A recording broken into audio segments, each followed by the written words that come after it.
Welcome to Making Therapy Better, the podcast that brings together some of the top minds in psychotherapy as well as everyday clinicians to talk about where the field is headed and how we can achieve better mental health care for everyone.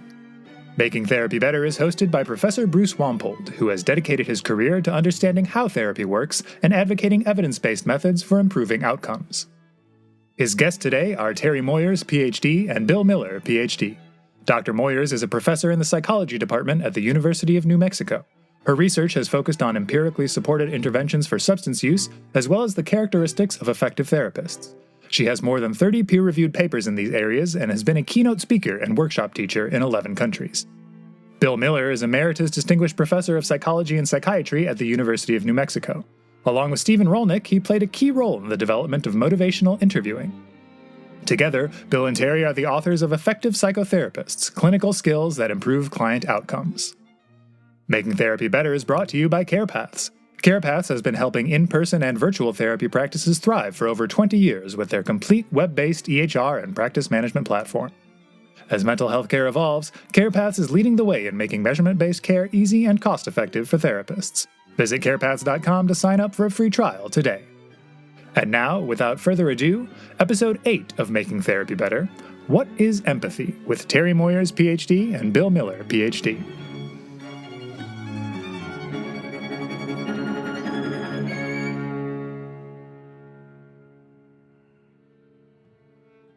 So this is such an opportunity to talk to both of you about issues in effective psychotherapy.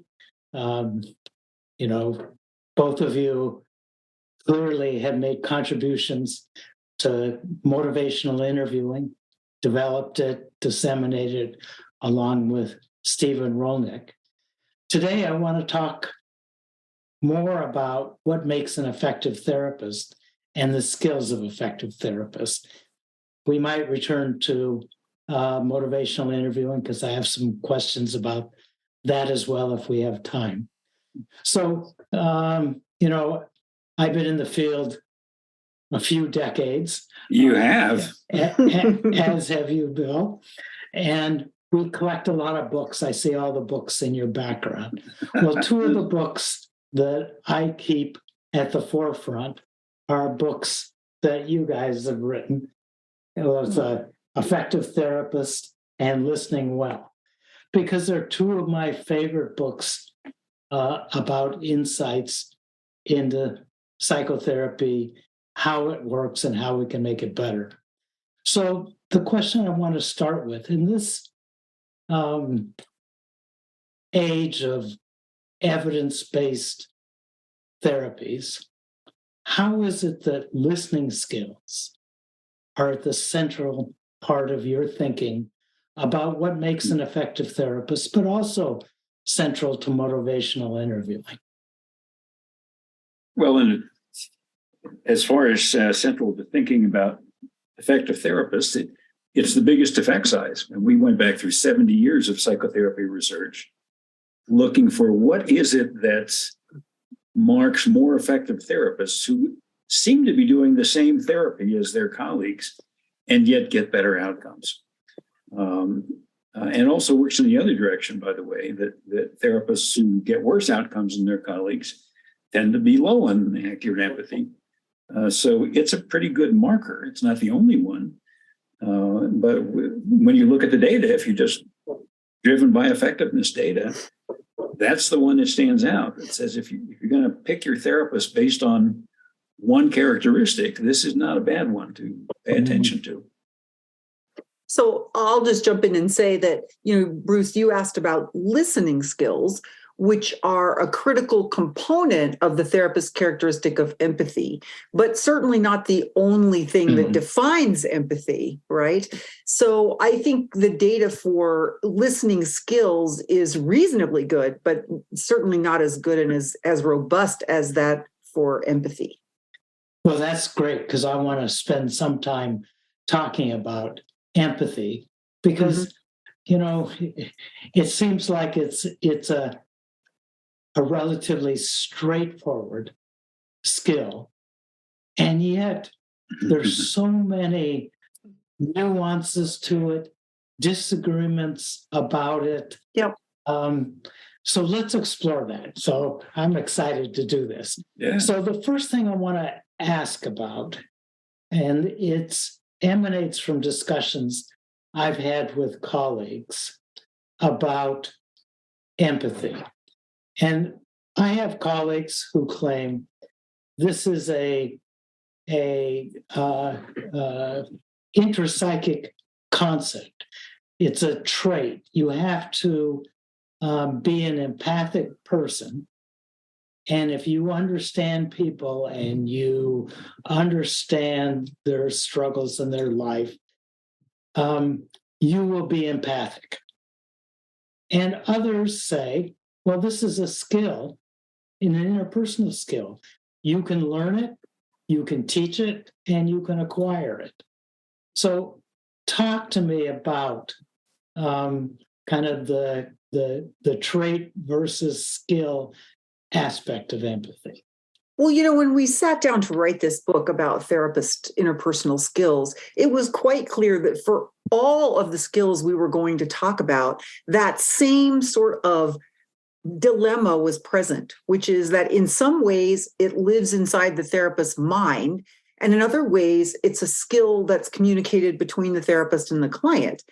And that's exactly why we structured the book the way we did and the skills the way we did, which is that each of the skills we talk about the internal component and the external component. And for empathy, we define empathy very carefully as understanding the perspective of the other person and being able to convey that. That's our idea of empathy. We didn't make that up, but that's the one that we've sort of paired our understanding to. It's simple and in some ways quite elegant to be thinking about it that way. And sometimes that means an emotional component, but sometimes it doesn't, right? From my perspective. But the internal component of empathy you can get at from a lot of roads. I tend to think about life experience as a way of contributing to empathy. Some people have lived experience that really helps them be able to understand the experience of others. And I think about that from a multicultural perspective, right? That ability to be empathic in that way and understanding in that way might come from lived experience. It might come from reading that you've done, the artistic products that you've been exposed to. It could be your own experiences in, your childhood, or that you've had, from my perspective, with clients. It was in many ways the experiences that I listened to from my clients that taught me a little bit of empathy. But it's also all of that living inside of me doesn't do me any good unless I can convey that directly to my client. And that's where I think, the importance of listening skills is so prominent. It's a vehicle for conveying empathy and lots of other kinds of interpersonal skills as well. What do you think, Bill? Well, empathy develops naturally also in children as they grow up, to varying extents, of course. And there are some psychological disorders that involve very low levels of empathy. But normally you develop this ability to anticipate to some extent what someone else is thinking and experiencing while you're interacting with them. And so it's not an unusual thing. It's a normal characteristic, but people do vary on it. And but you're right that if it only lives inside the therapist, that doesn't do the client much good. That was clear from Carl Rogers' work that yes, you want to be accurate about it, but you also want to convey back to the client what you're experiencing, and that's how you become accurate. Mm-hmm. Well, let's talk in a few minutes about the expressing the empathy, because that seems like a skill we might be able to teach. But in terms of the internal processes, it's a little bit tricky, isn't it? We select students in our counseling and clinical programs based on GREs and grades and recommendations. I mean, we get a whole variety of people in these programs with a range of kind of that trait, empathy. How do we develop that as trainers of therapists? Well, it's very measurable. I mean, and it's like pornography. You know it when you see it. But I taught this as a first course in the clinical curriculum for 31 years. And most of the students, at least most of us coming into the psychology program, were able to develop the skill to various extents, and some had a pretty good level of skill to start with. There were a handful over the course of 3 decades that I was not successful in helping them develop this skill. And as best I can tell, it seemed to be just an inability to see a perspective other than their own, to put themselves in someone else's place, which is fundamental to empathy, and imagine what the experience would be like from that perspective. But it wasn't very many, but those were ones we worried about. Yeah, of course. And all of us as trainers have had that experience. But you talk about it as a skill, even the ability to understand and experience somebody else's perspective as a skill. Is that? Yeah, of course. And again, because if you just have an internal state, that you need a skill to be able to convey that therapeutically, right? But to me, empathy is both of those things. It's not just a skill and it's not just an internal state. It's the interaction between the two of them. Okay, but I get the skill part. Yep. And I understand how you might practice that, although we'll talk about that in a few minutes. But the internal part, how do you teach that internal part? I mean, Terri, you were saying this comes from experience. It might come from your childhood. And Bill, you talked about it's a natural thing that develops in a normal childhood family experience.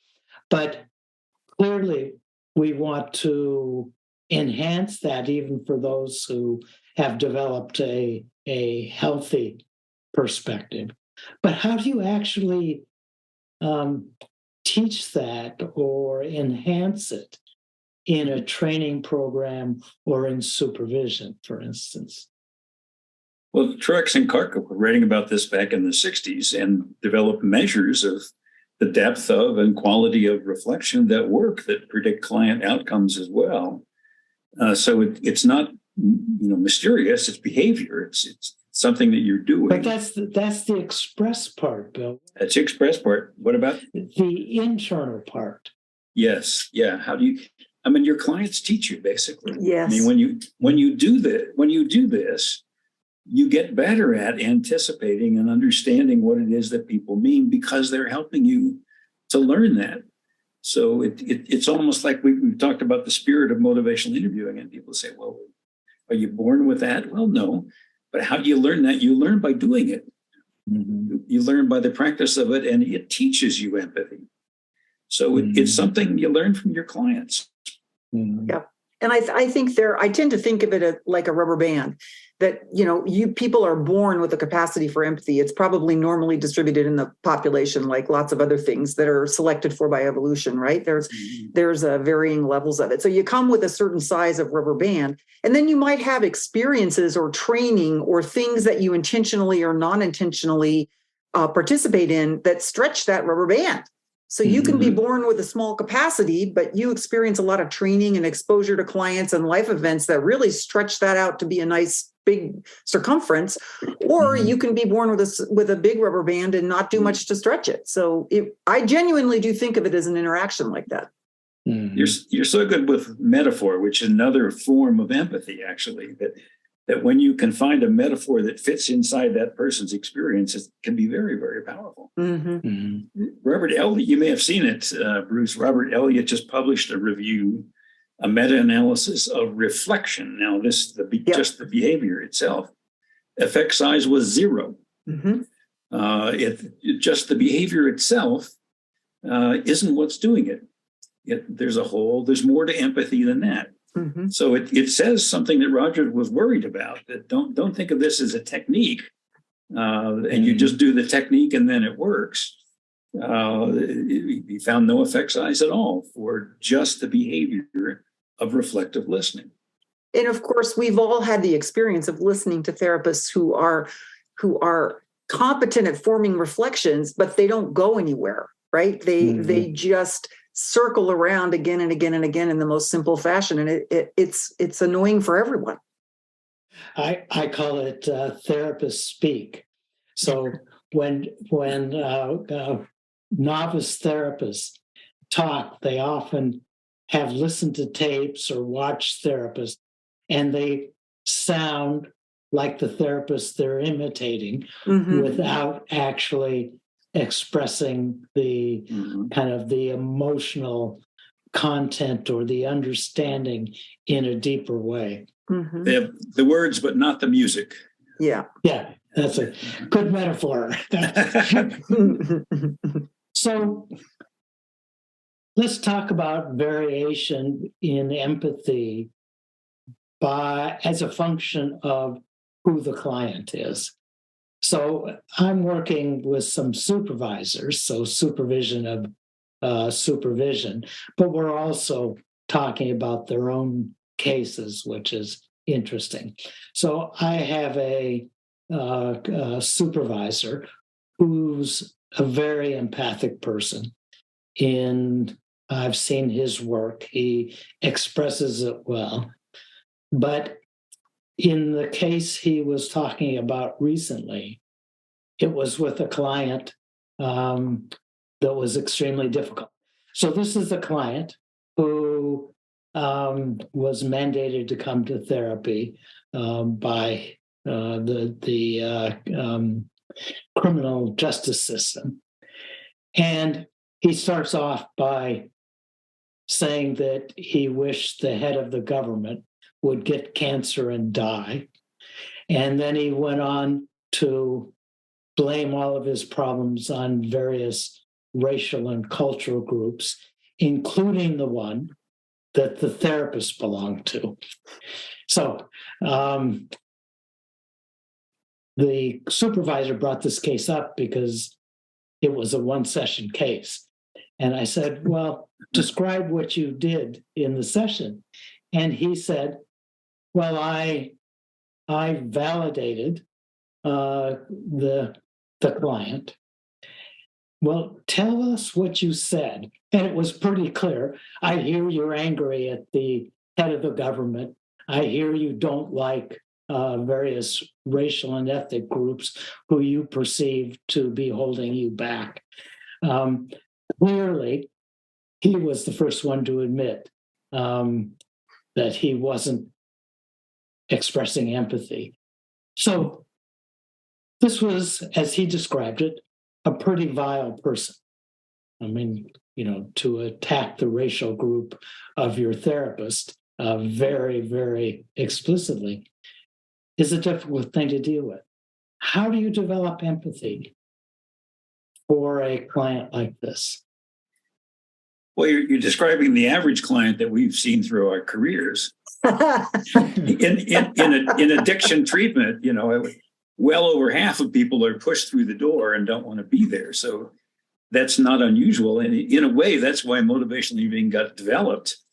How do you respond to someone who comes through so wired to be angry at you and not listen and so forth? And it turns out you listen with empathy. That kind of flat reflection isn't going to go anywhere that you were talking about. But joining with the person in an empathic way is pretty powerful stuff. And usually very few people have done that with someone who's had a career of substance use disorder. So it just seems to work reasonably well. But mandated people, if you are disingenuous with them, which is what's happening in those reflections you're talking about, or you push back against them, you get nowhere. Mm-hmm. Now, Terry, that's your kind of person also. I mean, you're so good at dealing with people who come through the door angry and don't want to be there. Yeah, and I think there's a reason why there are 8 skills in our book, because you need more than empathy. You have to be able to do something besides just be a one-trick pony and always be pulling the empathy card out. And I think, there's a couple of things that occur to me, and one is genuineness, which is that you can share a little bit of your response as a therapist about feeling like, gosh, I don't know what I'm going to do. Right? I'm at a loss here to figure out how I should help. And another is to, emphasize the person's autonomy. Like, what is it you would like to accomplish in the time that we have here together? How can I be helpful to you, given, what you're telling me? Because it really is up to you if you're going to make any changes here. It's not up to me. And so I might think about doing both of those things. And then the question is, does that actually express empathy, right? Because as a sort of a meta construct, because you're really reading what the client needs and responding to that in a personalized way, as opposed to saying, okay, well, I'm just going to be empathic. Talk about responsiveness, Terry. Well, that's exactly an example of it, right? Yes, it is. Not deciding that, using the process that's in the room, what's actually happening with the client to help you decide what you're going to do next, as opposed to inflexibly implementing whatever skill or technique or method that you're using. Well, important point that we're talking about empathy, but empathy isn't the only technique, or I don't want to say technique, but the only response available. And you have to think about the other 7 or 8 skills that you discuss. And I like the one about autonomy. That seems to be an important observation here. It certainly is with people who come in with addictive behaviors or substance use disorders, because that often is a symbol for them of their autonomy. Nobody's going to tell me what to do, and so on. And that's the truth. And if you don't accept that the person gets to make their own choices, it's not going to go well. Mm-hmm. And ironically, when you inside, this is the interior piece again, when you inside know that deeply, that it is this person's choice and it's up to them,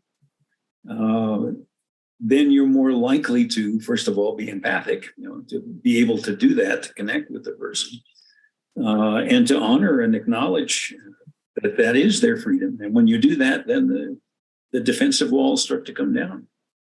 I think the ability to honor autonomy and to even think of doing that, of mentioning it, really comes from a whole different model and way of thinking about what your interaction with the client is supposed to be about. So if you believe that you're the expert and your job is to change the client by what you have in your head or what it is that you're going to do, that's a lot of weight that won't support a lot, that won't allow you to do a lot of autonomy support. But if you believe your job is to collaborate and to evoke from the client what happens and what changes will be made and how those will come about, then that allows you to consider things like supporting autonomy, for example.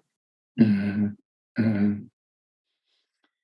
Still a challenging situation when I think about this particular client. But as you say, this is the rubber band, and you've got to work with a number of clients like this to really understand how difficult their life is. Yes. I mean, this is a guy who clearly is struggling. If a trained therapist has a hard time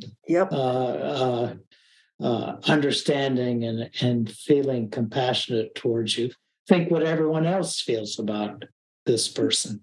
Yeah, and I think lots of times clients come in like, I mean, sometimes people are just reprehensible, and we all, I'm sure, maybe not Bill, could give an example of somebody that's come in that just made us throw up our hands because they were just so obnoxious.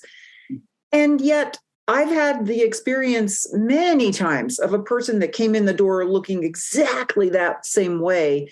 And, a little while later, things have softened and they're not really quite that vile and quite that reprehensible. Like I always tell my students, sometimes what you're looking at is the cake of contemplation covered by the frosting of pre-contemplation, if we use the Prochaska and Di Clemente model, right? And so you got to cut the cake to know what you've really got there. And sometimes empathy is the best knife you've got, actually.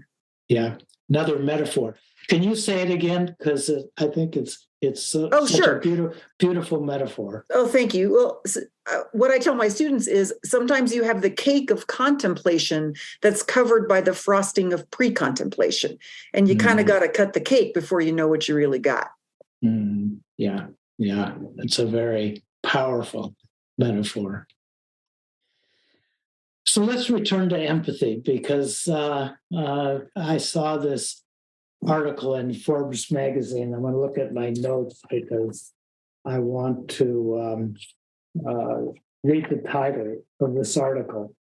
And it's 4 reasons why compassion is better for humanity than empathy. And then I watched a YouTube by this person who claimed that empathy leads to burnout. And this is the problem with the mental health field. We feel too exquisitely what's going on, and that's a burden. We need to feel instead compassion. And I have to say, I listened and I read the article and listened to the YouTube, and I didn't get it. So I'm hoping one of you or both of you can explain to me the difference between compassion and empathy, if there is a difference, and kind of your reaction to this idea that it leads to burnout. I don't know if it's the author of the book Against Empathy, but there is such a book. And he gives some good examples.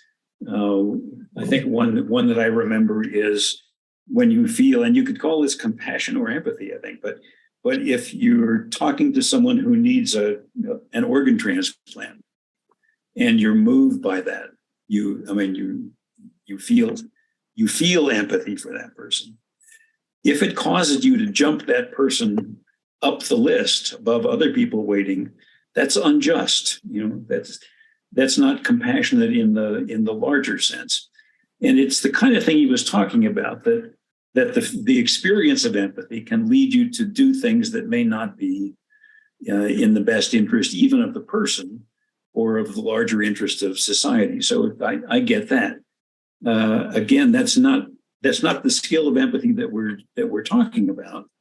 It's a feeling piece of it. Now, I think of compassion the way the Dalai Lama does, which is it's an intention. It's a benevolent intention. Your desire to not harm and to have the other person's best interests be at the forefront, be your prime directive. So we talk about that in motivational interviewing as an intentional component of it. Empathy has more of an affective component, although it can also has a cognitive component. It's a complicated idea. But I can at least get what an author like that is saying, that the feeling of empathy, which you might call sympathy, can cause you to make decisions that may not be the best.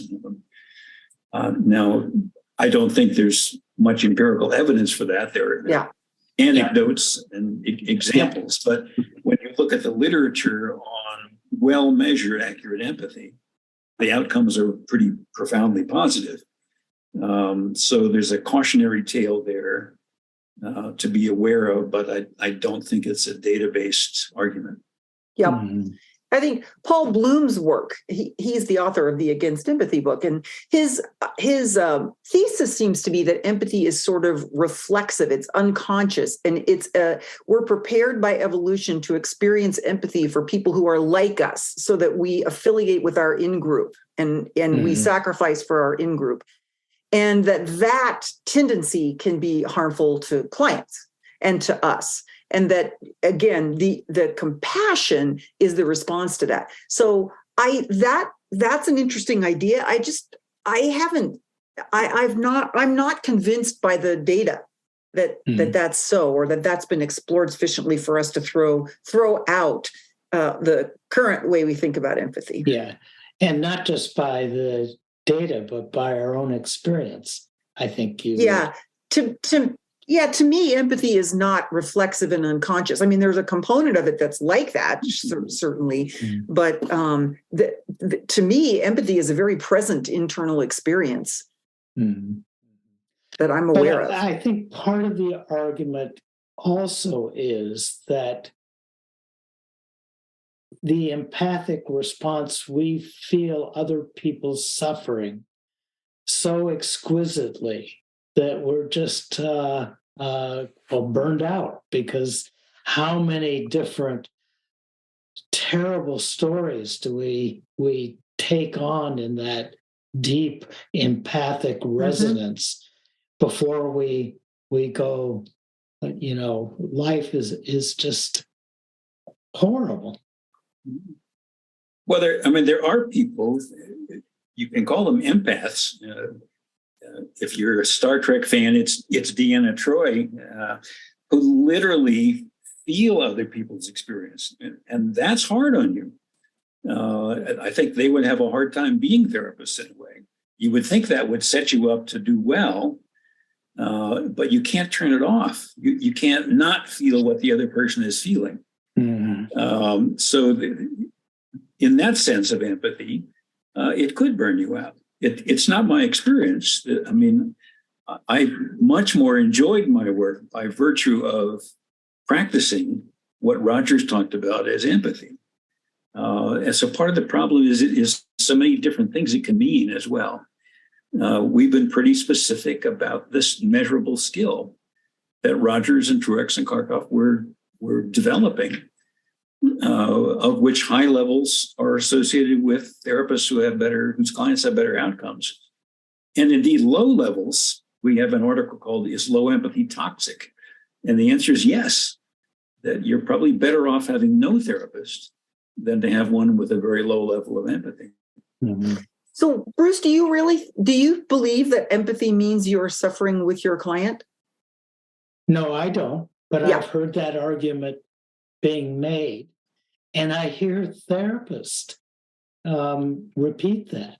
And there are people for whom it's true. There are people for whom it's true.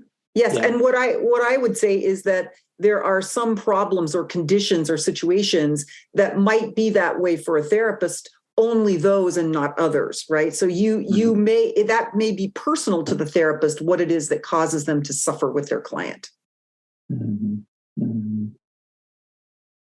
Yeah, it's a complex topic. Oh, yes. Yeah. So I want to talk about the actual skill part of this. And what I want to talk about is and maybe use different language to talk about it, but the inference part of this. So, and I'm going to use a transcript from your book to illustrate this. And I'm again going to refer to my notes. So,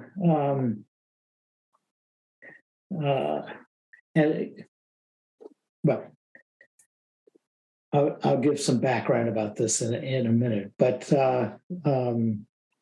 the complexity of the responses. So, empathy is much more than saying, again, this is kind of the therapist speak. I understand the anger with your father. Okay. I mean, that is a statement about the experience of the client. He is angry at his father, and the therapist says, I understand it. But it's a very surface response because it's pretty much just what the client said, or at least was clear in what he said. It doesn't show that the therapist understands it. No, that's true. That's true. But that's another point we should come back to. But in the book, there's the parent who's concerned about their child and the friends they're keeping because the friends are a bad influence. And the parent says she won't listen when we, give her advice about the trouble she's having. And the therapist says, you're pretty worried about her. Well, the client didn't say anything about worry. So there's an inference that the parent is expressing or experiencing worry about their kid. So later, the parent says, it's like she doesn't care. And the therapist says, you do care, though, and aren't willing to give up on her. So the empathic statements go beyond what the client is expressing. Now, I've heard Carl Rogers talk about this a bit too. But explain how this inference, and maybe you don't like the word inference, but this, I call it inference. There's an inference about what's behind these statements that is really important. So just talk about the inference, how, and then more important is how you develop the skill to be able to make that inference and express it in that way. Yes. That I find just so important to the therapeutic process. Yeah. And I again say your clients teach you. I mean, one of the early learnings when you're trying to help someone learn accurate empathy is that you are making inferences. I think most people don't realize that. Mm-hmm. Most people respond to what they think the person meant as if that's really what they meant. And so untangling that actually you're making guesses constantly when you're making reflections. Mm-hmm. It's better to do it as a statement than a question. That's another interesting thing to untangle. But that you are making a guess. That's what a reflection is. And so then you get immediate feedback as to how close your guess is. And you get much more than verbal feedback. You get all kinds of nonverbal feedback as well. And you're paying attention always to what the face is saying and what posture is saying and what else is going on. So reflecting that as well. So you make those guesses, those hypotheses, and that's the word that Rogers used about reflections. It's an hypothesis that you're getting, but it's the best kind of learning because you get immediate feedback every time, basically. Mm-hmm. And when you do that for 20 years, you just get better at guessing. You get better at knowing what it means when someone says those words with that expression on their face and so forth. At least you're more likely to be accurate. And your clients say, how did you know that? Well, I knew that from reflecting for 20 years, people what their experience is. I'm going to challenge you a little bit. Go for it. We've got this data on therapists over the course of their career, and they don't get any better. Right. On average. That's absolutely a clear finding. Yeah. But you're saying you learn from your clients. So there's something you have to do to learn from your clients. Yeah, it's called reflective listening. You have to trying to understand that person's perspective, making statements that are guesses about it, and letting them teach you what their perspective is. And I think that's not a common factor. That's not something that all therapists do. And if you aren't doing that, you're actually not learning over time. You're not getting better at this over time. So it's in a way a self-teaching skill. If you do it, you will begin to learn it. If you do it well, not everybody does. We have talked about that too. But for the most part, it's perfect learning situation. Yep. Because you don't assume you know. You don't assume you're right. You're making guesses. You're always making guesses and watching whether your guess was right or not.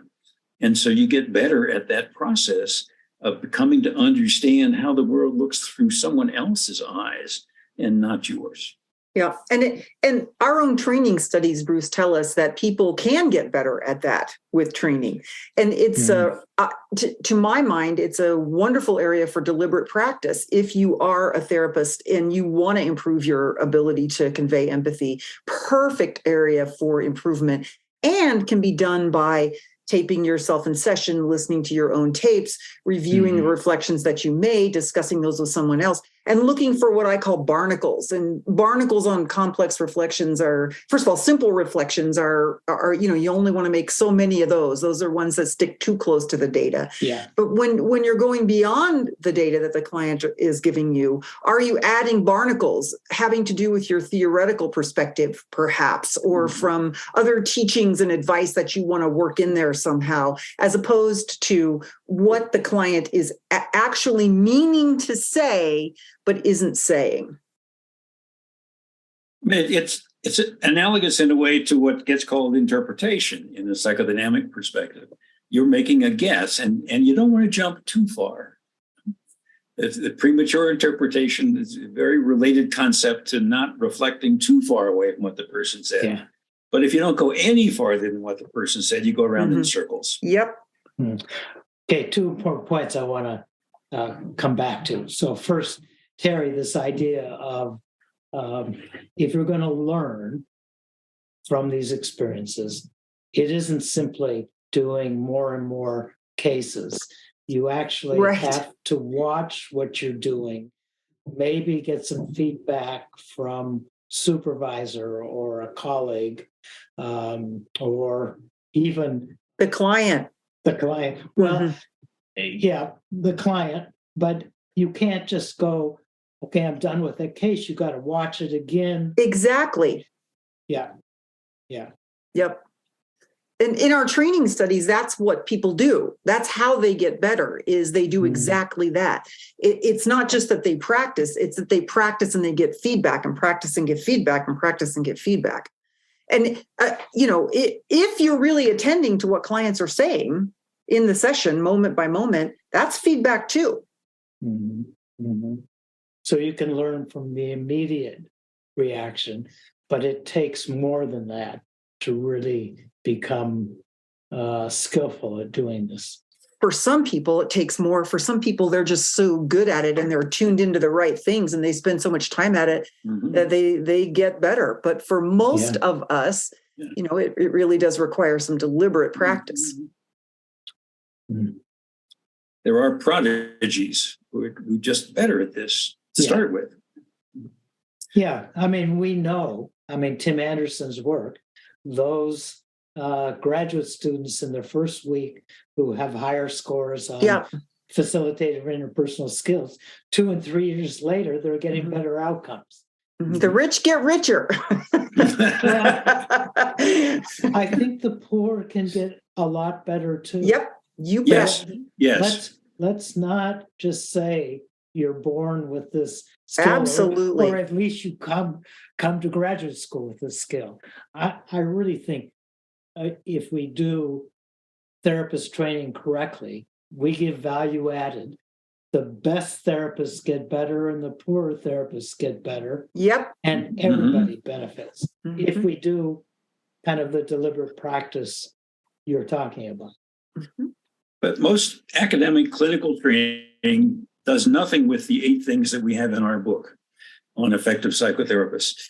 We're so fascinated with teaching techniques and manuals and specific methods without paying enough attention to these other attributes of how you do things that makes such a difference. Yeah, well, I couldn't agree with you more, as you know.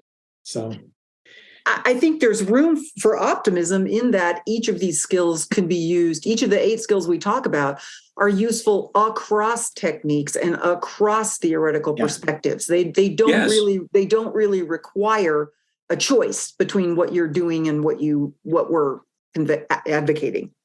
I've heard Edna Foa say, however, that empathy is contraindicated because it reinforces the patient's belief that they can't do something. Oh my goodness. Well, I suppose that's an empirical question, right? Yeah. Yeah, it's testable. Yeah. Okay, well, let's not focus too much on that. But I want to come back to another point, Bill, and that was around this inference you're making, and use the word interpretation.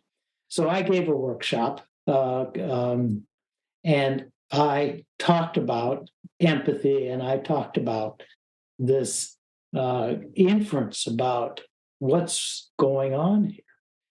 And there were people in the audience that were irate. We don't give people or tell people what they're feeling. This is for them to tell you.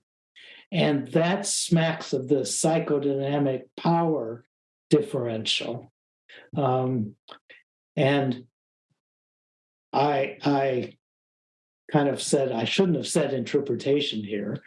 Maybe inference is better. But clearly, you're saying we do have to go beyond just the surface message that's communicated to you as the therapist. Maybe I didn't say that very articulate. That's why there are good data for that. If you just literally stick with exactly what the person told you and nothing more, it doesn't go anywhere. Yeah. So after that, I went back and watched some YouTube videos of Carl Rogers, and he talked about concealed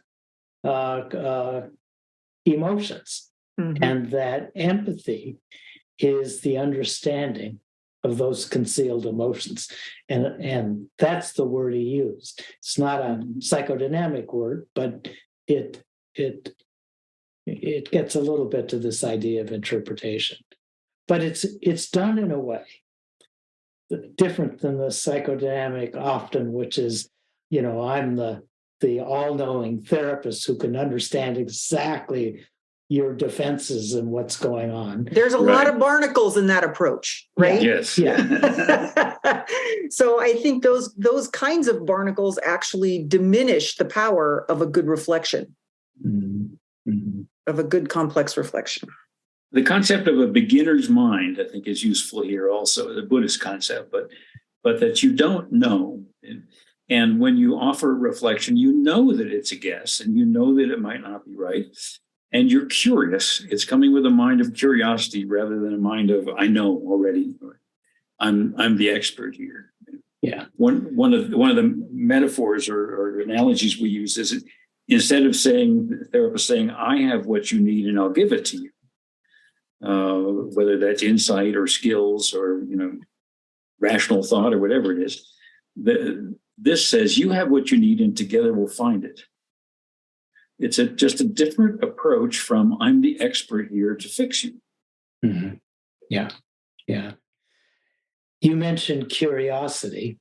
Oh yes, and you talk about that in the book, and I often talk to therapists about curiosity. And I use you two as the example of a characteristic.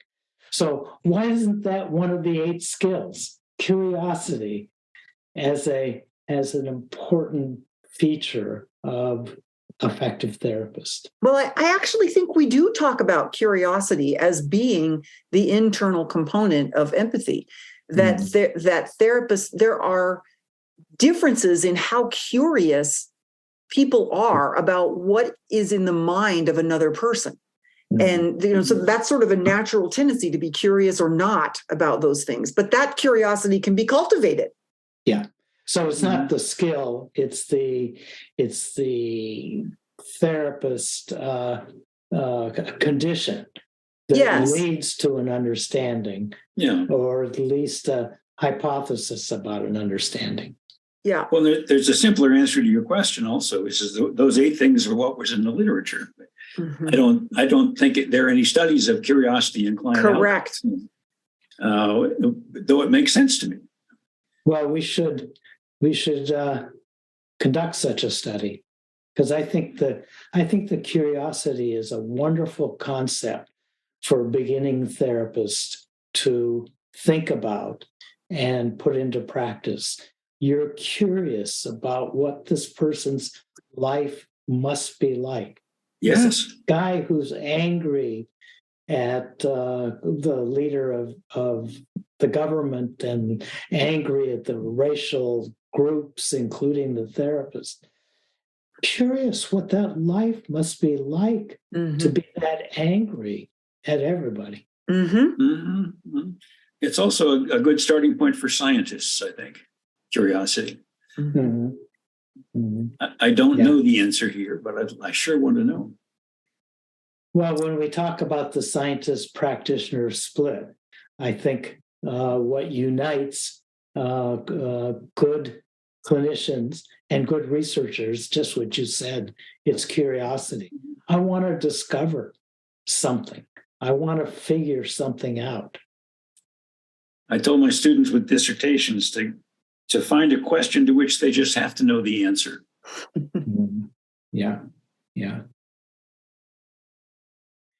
So I was talking with Ed Jones, who I'm not sure if you know who he is, but he was a clinical psychologist, and then he became involved in managed care in the 90s and early 2000s, and very much interested in measurement-based care.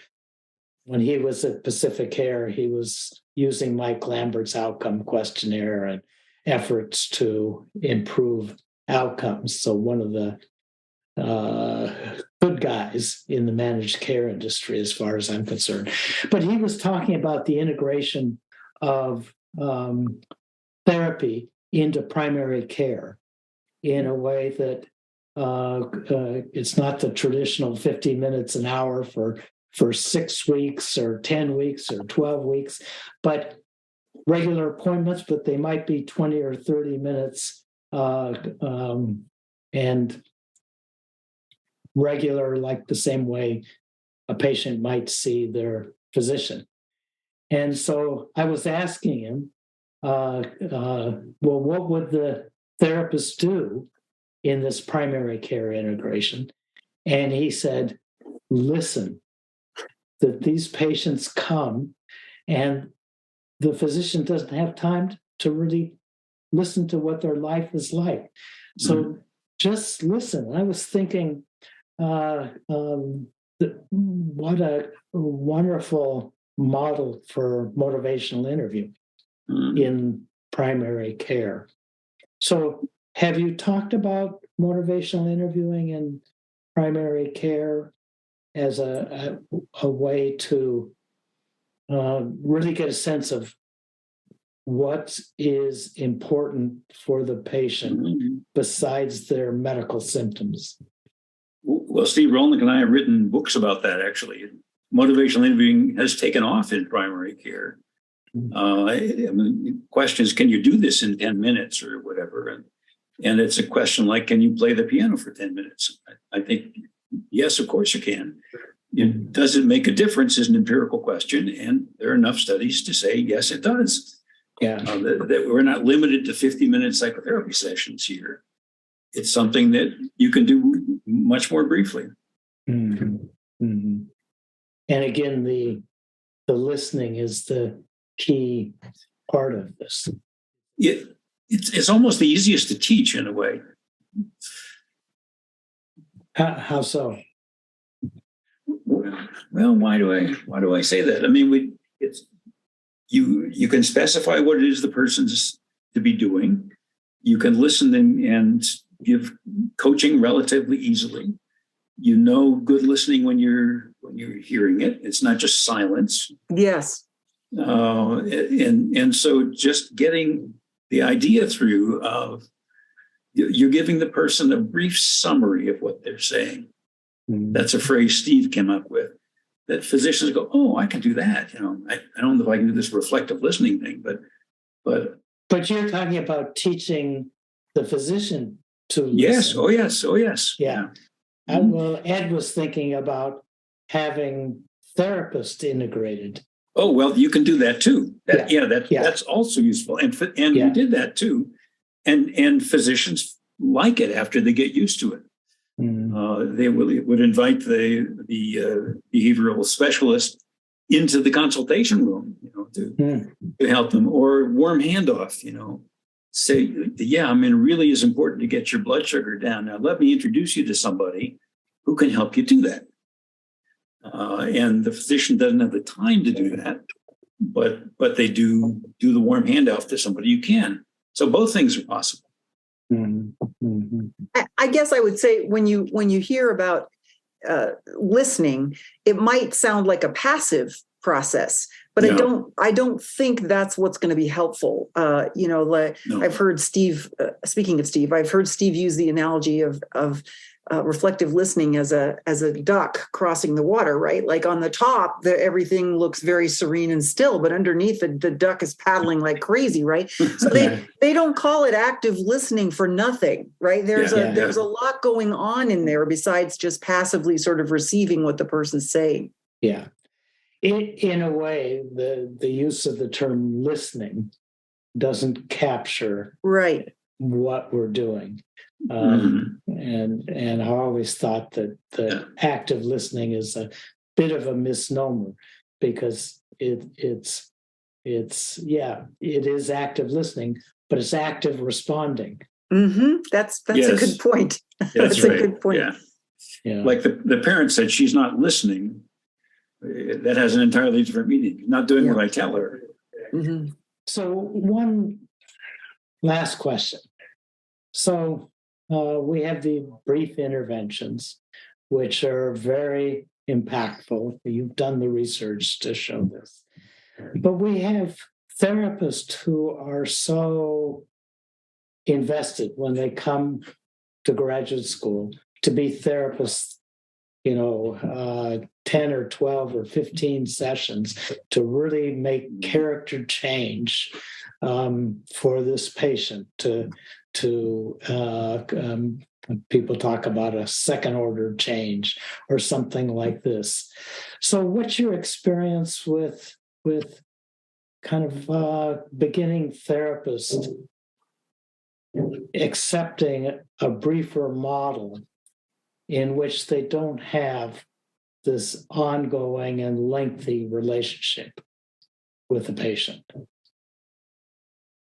Well, somebody taught them that, first of all. I mean, where'd they get the idea that you have to have 12 sessions, or reading manuals, or what's going on?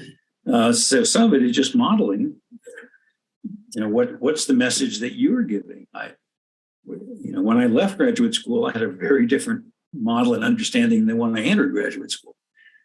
So I think I see it as a formative process. And so I think it's our responsibility to help people understand a much broader model of helping than long-term character change. And I think that's based on a fallacy, which is that therapists change clients. Therapists don't change clients. Therapists create experiences that help clients figure out how to change themselves, or how to have skills that they then take into the environment. And it's the environment that operates on them that really, changes them. So, I mean, that's just a fallacy that therapists change clients and cause character change. I love both of your attitudes towards this. It's just, they just learned this somewhere, and we can change that. Yes, and it's just such an optimistic attitude Yes.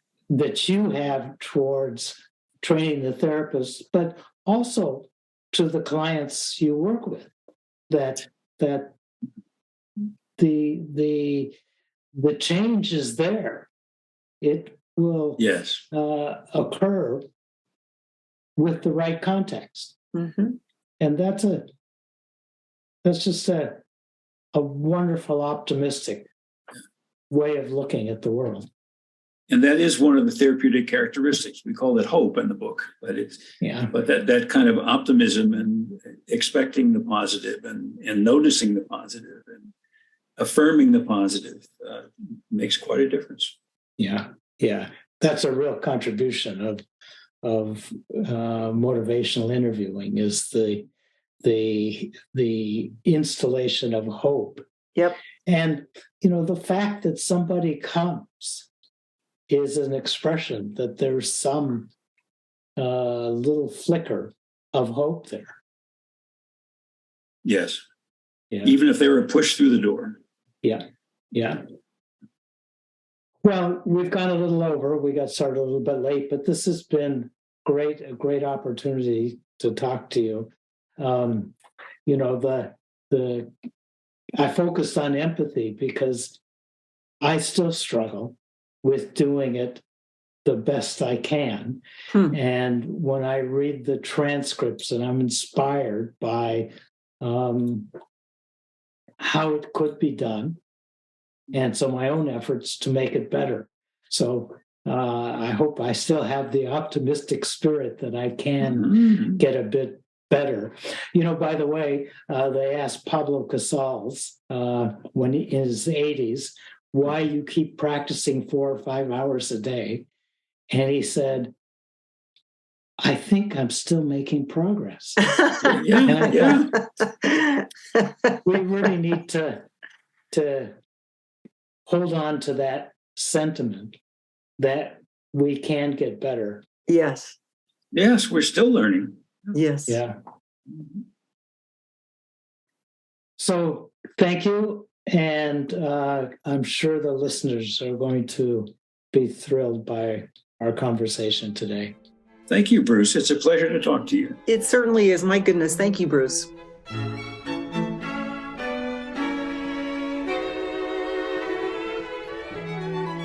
Thanks for listening. Making Therapy Better is brought to you by CarePaths. CarePaths offers a complete behavioral health EHR and practice management software solution, including claims, billing, clinical notes and documents, scheduling, and teletherapy, all for one simple and affordable monthly price. CarePaths EHR is HIPAA compliant and ONC certified, and can also support electronic prescribing for an additional fee. Their latest release, CarePaths Connect, includes automated measurement-based care and the ability to create a digital front door for your practice, as well as a free mobile app designed to increase patient engagement. If you're just starting your practice or are dissatisfied with your current EHR, go to carepaths.com to start your free trial today.